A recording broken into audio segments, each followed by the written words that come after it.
Hey guys, my name's Crystal Kenny, and I'm in love with creating. All things artistic and imagination involved.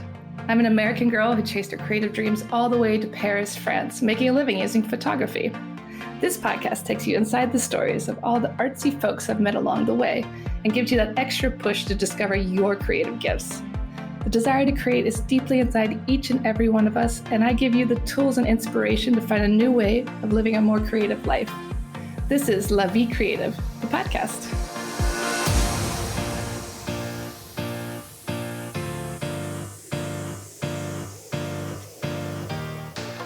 Claudine Hemingway is a descendant of famed writer Ernest Hemingway. We bumped into each other at a party and decided to team up and dive deep into French history, but with a twist, by bringing a spotlight to those lesser-known creatives in France. This is History with a Hemingway. Welcome back to Paris History Avec Hemingway. Today we are talking about one of my favorite museums in Paris. I think it's a lot of people's favorite museum, the Musée d'Orsay. And Claudine is going to tell us the history of the museum and all about its fascinating things that have happened there. If you don't know already or you haven't visited, you definitely need to take a trip here on your next vacation. But Claudine, take us away on the Musée d'Orsay. Yeah, I do love the Musée d'Orsay. Of course, it's, my true love is the Louvre, but it's the little sister of the Louvre. And so I love it as well. And it's amazing, amazing museum. But it's the 35th anniversary of it this week. It opened 35 years ago, which does not seem very long ago. Feels like it would be much older than that. I know. Well, the building itself is. So, of course, that's what I'll share with you. But before it was the Gare d'Orsay, which was the train station. It goes back even farther. Long ago, at that part of Paris, which was, of course, outside of Paris, which is so crazy to think that was, outside of Paris because it's so central now. Yeah. But in the 1600s, it was the garden of Marguerite de Valois, who was the first wife of Henry IV. Towards the end of their marriage, she kind of was just like, yeah, I'm going to go out to my own place. And, she traveled way outside the city right to there and had her own little palace built, and it was huge. It's basically what the church didn't take up, the Église Saint-Germain-des-Prés Abbey. She basically took up the rest of it. And so there was a garden right there. After her death in 1615, it was basically kind of taken apart and sold off so private mansions could be built there, and more of it by the church. So it basically sat there. So 200 years later, in 1810, Napoleon decided he wanted to have a building built there that would house some of the official offices of the city. He was growing the government and adding all sorts of different things. So they needed some more space. So he tapped a couple different architects. Jacques-Charles Bonnard was the architect who was restoring the Palais des Tuileries. And so he was asked to build a rather large building there. Also, it was going to be the barracks for all of the different empire horses and everything that they were using for stuff. So that they had it all built there in 1810. They laid the first stone there. But then because Napoleon would fall from power, nothing was really done until 1838. And Jacques Lecomme came over there to finish it up. And so they were building it. It was going to hold the Ministry of External Relations. And so then inside of it, was this gorgeous building. You could sort of find, and I'll put one on my website. It's difficult to find anything, a lot of stuff about the palace still. But it was beautiful, had this grand staircase in it, and it had these amazing frescoes by Théodore Chassereau. And Théodore Chassereau was, he first trained under Ingres, and then he ended up being fascinated with Delacroix, one of my favorites. Mm-hmm. And so he has this very Delacroix feel to his paintings and the whole romantic movement. And so those were there inside of there. Luckily, we could still see those in the Louvre. But in 1871, on May 23rd and 24th, as the Commune was going through Paris, setting everything on fire, this is when the Tuileries were destroyed and the Hôtel de Ville was destroyed. Well, they also came to the Palais d'Orsay, and also destroyed that. So fire went running through this huge building, and it was a very big, it was pretty big. I mean, you know, the size of the Orsay, it was even longer than that. And so basically flames went through this place, destroying the whole interior. They were able to save some of the frescoes, pieces of them, and you could find them in the Louvre today. They're kind of scattered in different places. They're way up high on a wall. You know, you kind of don't know to, you know, I'll share some pictures and say where they are. So when you go to the Louvre, you could find them. But they're not exactly in like a prominent position of where you're going to find them. Yeah. But the fire was destroyed. Fire destroyed it. It sat there in the ruins, sat there for 17 years. Wow. Before they decided what to do with it. And so on August 4th, 1898, they finally took it down because, or 1898, they finally took everything down because at that point, they had decided that they were going to build a train station there. And they needed a train station because in 1900 was the Universal Exhibition. And at the time, you know, even still today, the train stations aren't in central Paris. Like all of the train stations are out farther. Mm-hmm. And so they decided they needed a train station inside to help bring all these like thousands and thousands of people that are going to come to the exhibition. So they decided to build it there. They put it together. Victor Laloux was the architect.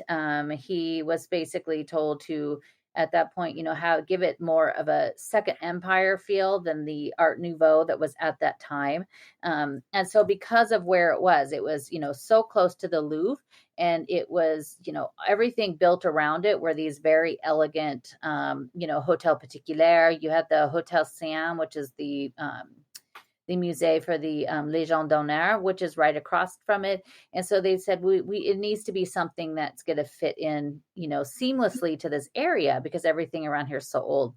Mm-hmm. So he basically constructed it where the entire inside of it is metal, but then it is completely covered with limestone from the Seine district area right outside of Paris. It's the same place that Haussmann got most of the stones that he used to redo the city.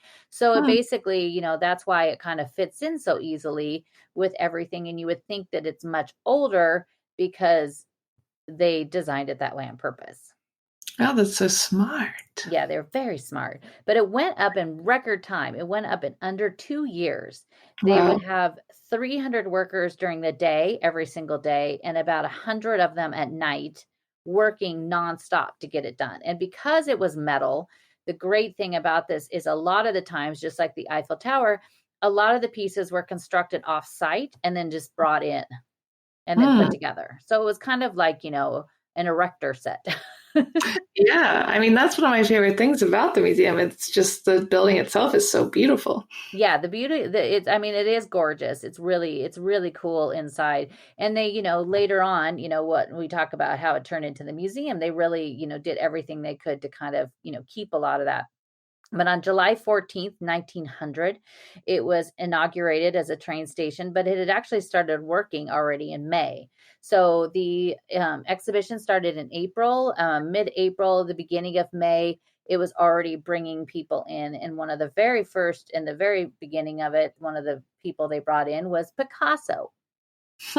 So it was 1900, and it was the first time he came to Paris because he was asked to do something for the Spanish pavilion at the exhibition. And so he did a painting where you would never think it was Picasso. It's very like old classic, you know, figures and just the whole depiction. You would be shocked to see that you would think that that was a Picasso. You'd never pick it out in a lineup. But he, you know, he came through, you know, the Orsay, which is always interesting because a few years ago, they had this huge exhibit there that was Picasso's blue and rose period. And so it was kind of cool because, you know, 120 years ago, he came strolling through there. And now, you know, there's this huge exhibit dedicated to him in the place that he first came to Paris. It's full circle. Full circle. But, you know, it was ran as it basically had, you know, there was having, you know, trains are rolling in every single day. It was basically coming from the south. And they also had a 370 room hotel attached to it as well within the building. And it was pretty fancy for them because it was the first hotel that had bathrooms in every room. Oh, super fancy. Super fancy. We take those things for granted now, but Yeah. that was a big deal back then. And they also constructed it so that the elevators, the lifts, and the escalators, they were wider and that they could accommodate heavy bags. So it was state of the art for 1900. Yeah. Oh gosh, I wish I could have seen the hotel. Yeah, that would have been pretty cool. I mean, it's part of it's been turned into the museum, but nothing of I mean, you don't get that feeling like, oh, I'm in a former hotel room. But Mhm. the days of the station were very short-lived. In 1939 it's on November 23rd. It was basically the last trains came rolling in there because the trains started getting much, much longer, and the station couldn't accommodate these. The platform wasn't long enough for these really long trains. So at that point, then they started putting up other train stations within the city that would help to accommodate those. It was one of the first train stations too to put the lines underground. And so it had 16 lines that went underneath the ground that would feed in the trains.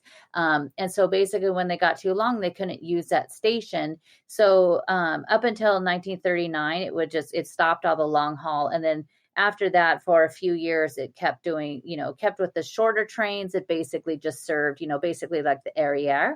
The Arrière now, I think Arrière C, still uses some of those same tracks that go below the museum, but most of them have all been removed. Oh, yeah, because there is an exit for the RER just underneath the museum. Yeah, you just go right underneath it. But it, it was, but back there, but 39 years, that wasn't very long. I mean, that's not very, when we think of things, that's not even, the museum's not even that old. Yeah, it's not very cost effective either. No, but so during World War II, they ended up actually using the station. They still were using it for some things. They used the station to get packages out to soldiers. And then also from April to August of 1945, it was the station that they were bringing soldiers back and prisoners of war that they were rescuing from these, horrific camps. And so when they came back into Paris, that's how they came in. They came in through the Gare d'Orsay. Of course, they took them then to the Hotel Lutece. And that's where, they were, family loved ones were going there every single day to see if their people were coming back. Some of these people were so just, in such a horrible mental state, and they had no information. They didn't have their names. They didn't have anything. So people were coming every single day to see, if their loved one, were one of the lucky ones to survive. It's so sad. It's really sad. And outside, there's still a plaque. There's a plaque on the Seine side of outside the building, a plaque commemorating that, that the train station was as a part of that. In 1962, it was used for a movie that Oscar I could totally drawing a blank. The guy that did Rosebud, Citizen Kane. Oh gosh, I'm not good at names. I'll remember. It begins with an O. But he had a film done there, and it's called The Trial, and it has Jean Moreau and Anthony Perkins and Romy Schneider, and they had that film there. There's people listening to this screaming out his name. But they've used that, and I watched it recently because I found it on the Peacock app, and you can't really tell that it's inside. Like I thought, I'd instantly be like, oh yeah, that's the Orsay, but they didn't really. I couldn't tell it was at all. But then in the 70s, it was used for a theater company. It was also used for a short period of time for the registered auctioneers. They were using it until 1980 when it was the Hotel Drouot was being set up on the right bank. And then in 1958, de Gaulle made his famous speech in there in that beautiful room that we could still see today, thankfully, the Salle des Fêtes. This is gorgeous, gorgeous room. He made a speech in 1958, basically saying, he was returning to politics. So it was a very famous moment. The hotel itself closed in 1973. And then early on in the 1960s, they were trying to figure out, like, what are we going to do with this thing? And that's when it was just, being taken up by the auction house and theaters. And so then there was this whole story that came out that that the architect Le Corbusier, who is known for his incredibly, modern looking buildings, that he wanted them to tear the whole thing down. And they were going to build this like ugly, modern, very geometric shaped building. And people were so outraged because they were like, you can't take that beautiful building down. And at that point, people were really starting to love that old aesthetic again. And Corbusier, he had this idea that basically, let's destroy all of Paris and rebuild it with these ugly, modern structures.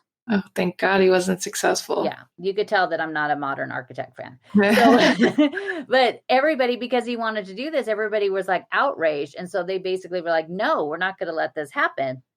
And so they ended up basically at that same time, the Louvre was basically busting at the seams. And so in the 70s, the Louvre was not what the Louvre is today. It basically, the entire Richelieu wing was not a part of the museum. It housed some of the ministry buildings. The Cour Puget and the Cour Marly were parking lots. So the Louvre was basically just the Denon wing and then the Sully wing, and that was it. And at that point, like the Jeu de Paume was being used for the Impressionists, and then you had this big gap between basically the Louvre and the Pompidou. And so it was like, some of the stuff was at the Musée de Luxembourg, which is very tiny. So it was, there was a lot of talking about what are we going to do. So then that's when it was decided under President Valéry Giscard that they needed to have some place that could go in between the Louvre and the Pompidou. And thankfully, then it was discussed that it was like, okay, this maybe what we should do is turn this train station into a museum. So on October 20th, 1977, they decided that it was going to be the basically take the place in the center of that. Valéry Giscard d'Estaing basically asked a group of architects to submit their plans. Usually when they do these things, they're supposed to be like, a bunch of architects submit their stuff, and it's just this open like call of like to sell, your designs, which, Notre Dame did that right after the fire. That's when all those people were putting crazy ideas, like putting a swimming pool up on top and these like a garden and all these other strange things. But they kind of skirted around that a little bit when it came to the Orsay. He basically specifically pointed out 6 different architects. And then, but 3 of them were all of the same firm. So that's who we picked. The goal was to make it so it basically also enhanced, the museum could not take away from the beauty of what the building already was, that it needed to actually enhance the building, and kind of just, seamlessly add into it without taking anything away. I love that. Yeah. So if the 25,000 square feet, 15,000 square feet were also added. So up above, like the Impressionist Gallery, all of that's all space that had been added. And that was space that some of that was just basically like if you stood in the floor, if you go into the museum and you go down those stairs and then you're walking on the bottom where, to the right is the Statue of Liberty, that was all part of the tracks. Yeah. And then if you look straight up, if you look all the way up to the ceiling, like on the Seine side, a lot of that was just open. There were some, parts of it up against, but it didn't stick. The floor didn't go out as far as it does now. So, they added 15,000 square feet on top of that. So, but you don't really, it's not like all of a sudden you're standing there and you feel like you really, when you go in there, you don't even think where the Impressionist Gallery is, because it doesn't really, like, it's off underneath the side. So they added all of that up there. They kept those amazing, the flowers that go across the top that are very Second Empire. They enhanced those too. They added some more other places. One of the, like, I think the most, noticeable, recognizable thing of the museum are the clocks. So, there's the gorgeous gold clock that's in the center of it. That is from the museum or from the train station. And you could see that in old pictures. That's the same clock. And Oh, wow. then on the facade, there's the two huge clocks. When you're standing outside and you look up, you see them. And then, of course, when you're in the museum and you go up to the very top to the Impressionist Gallery, the first thing you walk into is the clock. I love those clocks. They're so beautiful. They're so cool. And when you stand there and you look out the clock, to the right, you see the Louvre. And if you look straight ahead, you can see Sacré-Cœur. And then you see the Tuileries below you. I mean, it's a great view of Paris. And then it's also, I think it's such a, symbolic thing of like you're standing in one museum that you see, the Louvre, the big sister across the way. And then how it all just fits together. Yeah, it's incredible. It's really amazing. But on December 9th, 1986, 35 years ago this week, it was open to the public. It took 9 years to create. It was finished under François Mitterrand, and it was started, of course, by Valéry Destin. So it recently was renamed because Valéry Destin passed away last year, December 2nd, so just a year ago. And so they decided to rename the museum. So it's the Musée d'Orsay, Valéry Giscard Destin. The Orangerie also was renamed because it is part of the Orsay. So it also has a very long name. I don't think they've changed any of the signs yet. And everybody is still called the Orsay. You're not going to have to remember that whole thing. Gosh, I hope not. No, but the collection includes pieces that were originally in the Louvre. When, originally like Manet's Déjeuner sur l'herbe, all those things, those were hanging in the Louvre at one point, which is funny because I have some really old books of the Louvre, one that was my grandparents that was, printed in the 1940s. And it, you look at this and there's all these paintings that you now know of the Orsay. At one point, these were all in the Louvre. Of course, the Jeu de Paume and the Palais de Tokyo, which is the modern art museum. They changed things over there. So a lot of those pieces all went to the Orsay too. The Orsay begins in 1848, the collection. So the Louvre ends at, basically it goes back from forever, 4 BC, and it goes up to 1848. The Orsay goes from 1848 to 1914, which is a pretty short period of time. Mm-hmm, mm-hmm. So it's not very long that they, the collection that's included there. 1848 was basically the end of the monarchy, and 1914 is the start of World War I, and it's the end of the Belle Epoque. So you have what's there, and the majority of it is all French art. And you do have, of course, some English art and some other, but it's the majority of what you see there is from French artists. But, you do have some Ingres, you have some Delacroix. So some of these artists you could see, they were in the Louvre, but they're also in the Orsay because they straddle right over that period of time. It's, created from also a bunch of collections. Gustave Caillebotte was a artist of his own. And in 1894, he bequeathed his entire collection of Impressionist paintings that he had to the state. And they ended up going into more than 70 Impressionist paintings being given to the Orsay. So, it's really known. I mean, people call it the Impressionist Museum, but of course it has a lot more than just the Impressionists. But it's because of Caillebotte that's also from Isaac de Camondo, who's the brother of the Musée de Camondo fame. And then also another guy named Etienne Moreau-Nelton, who has a huge collection. He's the one that had the Déjeuner sur l'herbe and Fantin Latour's homage to Delacroix, all of these huge paintings. So when you go up to the Impressionist Gallery, always look at the plaques.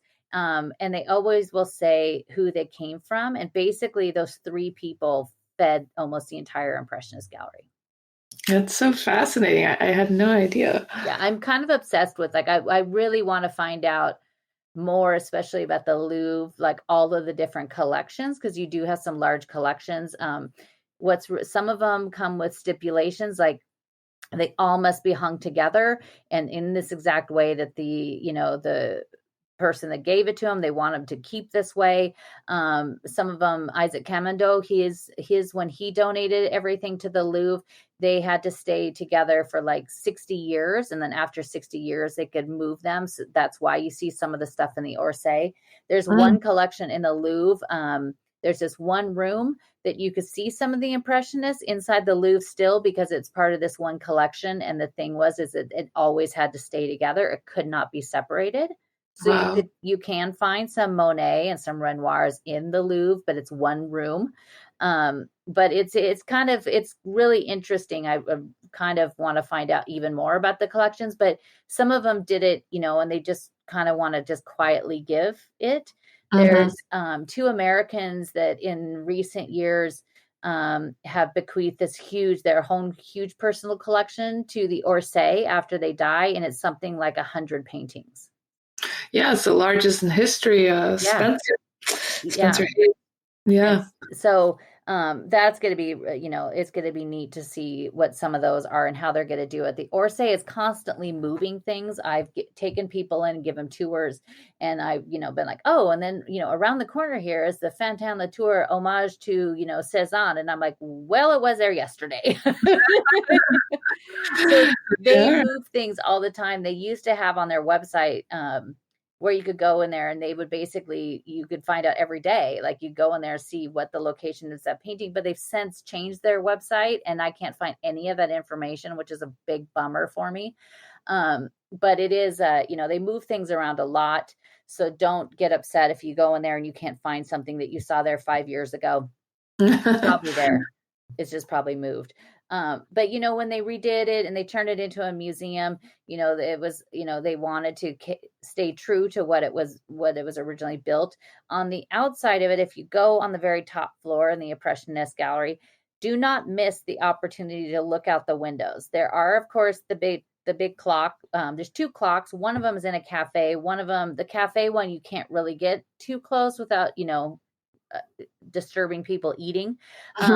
But the other one, the first one that you see that's on the eastern side, you could walk right up to. But there's windows that go all the way down the Impressionist gallery, and always look out those windows because you can see some really cool views. But on top of it, there's 3 statues that go across the top. There's 3 women, and they represent the 3 major cities that the train originally went to, and that's Bordeaux, Toulouse, and Nantes. And they're all done by different artists. Antoine Isbert did Bordeaux, Jean-Baptiste Hou did Toulouse, and Laurent Marquès did Nantes. And the one of Bordeaux is the wife of the original architect of the actual train station. Victor Laloux. His wife died during the middle of construction, and so the Antoine Isbert, he designed the face of the statue is the face of his wife.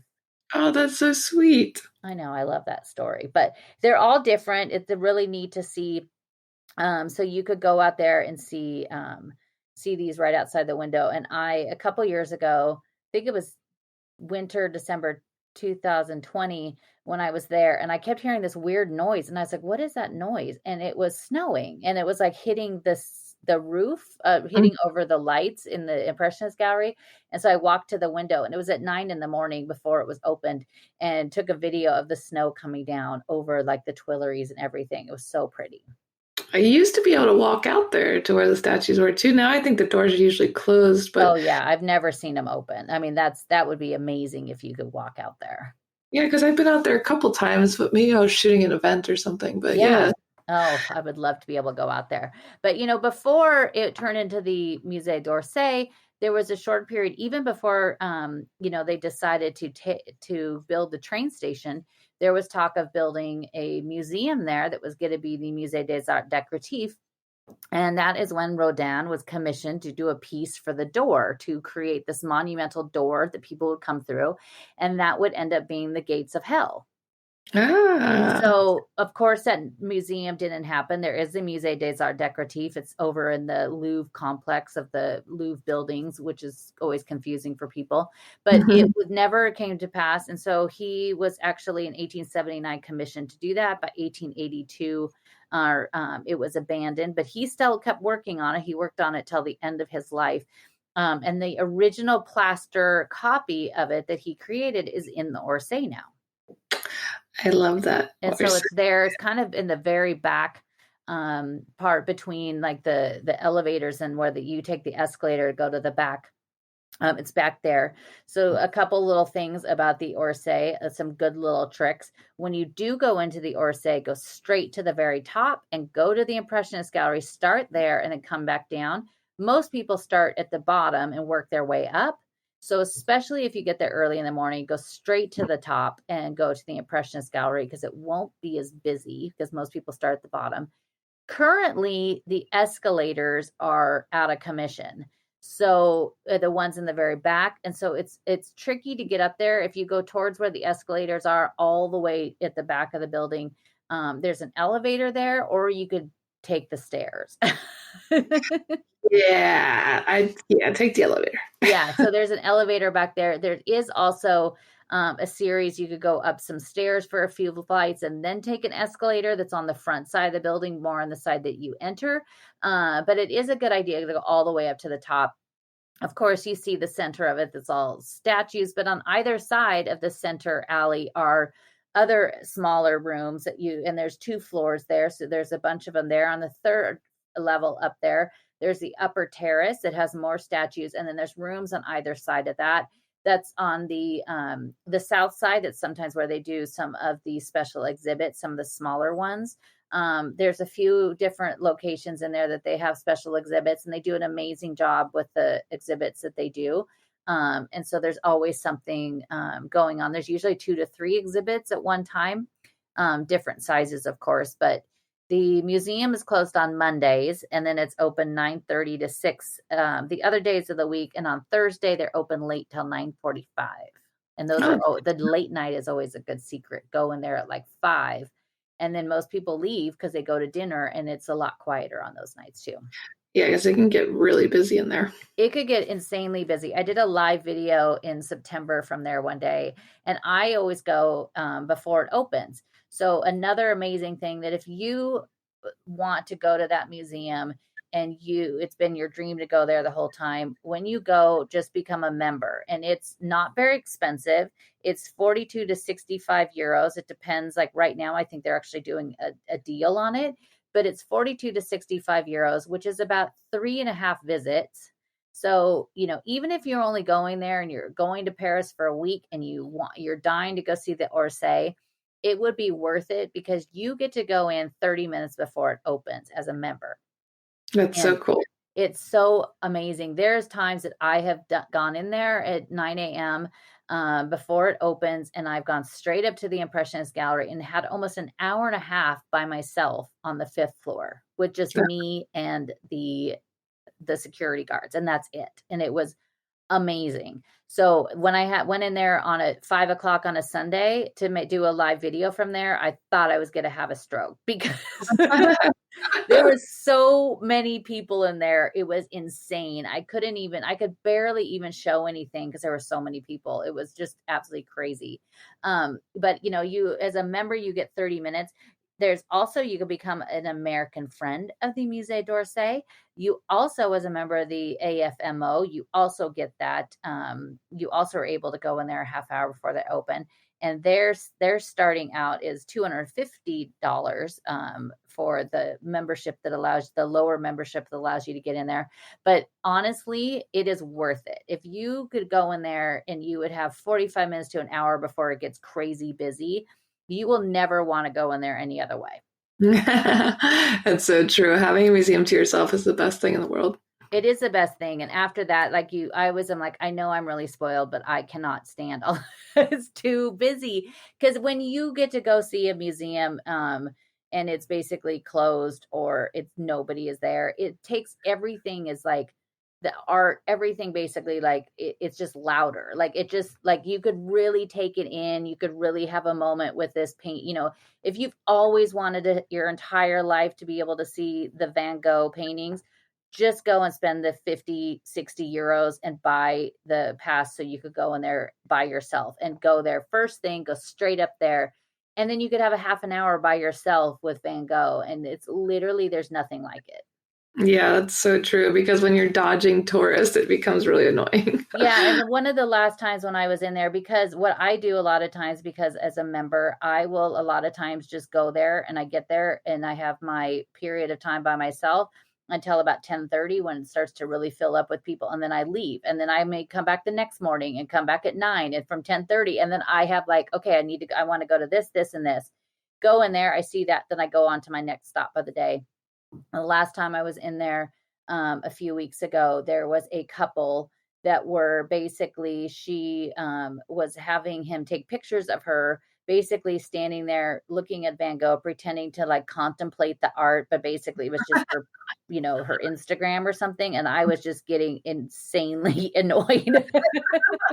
Because I was like, you're not even looking at it. You're just pretending to look at it. It's so funny. Oh my gosh. And it's like, these are Van Gogh, like seeing a Van Gogh up close, and seeing, because his paint was so thick and he painted quickly, and you could still feel him in these paintings because it's just so thick. I mean, you see the brush strokes, you see everything. And it's a religious experience seeing Van Gogh up close by yourself. And so seeing it disrespected in that way, I almost had to say something. I can't stand this anymore. Yeah, it's usually the people that drive me crazy. Before I get tired in a museum, it's usually the people kind of do me in. Well, buy the pass, guys. Support AFMO, support the museum, and you can avoid all that. Yeah, and if you are going and you want a tour of the Orsay when I'm there, I'm happy to do it. And also join Claudine for her live virtual tours every Sunday. You can head on over to ClaudineHemingway.com to learn more. And we want to wish a happy anniversary to the Musée d'Orsay. Thank you for listening to Paris History Avec Hemingway. If you want to find out some more, you could always find me on my Instagram page, Claudine Bleu Blanc Rouge, and that's BLEU, as in the French way to spell it. And each day I post a daily history lesson about a person or a place or something in Paris, or it's lots of fun facts. And then also at ClaudineHemingway.com, where you can also sign up for my newsletter there.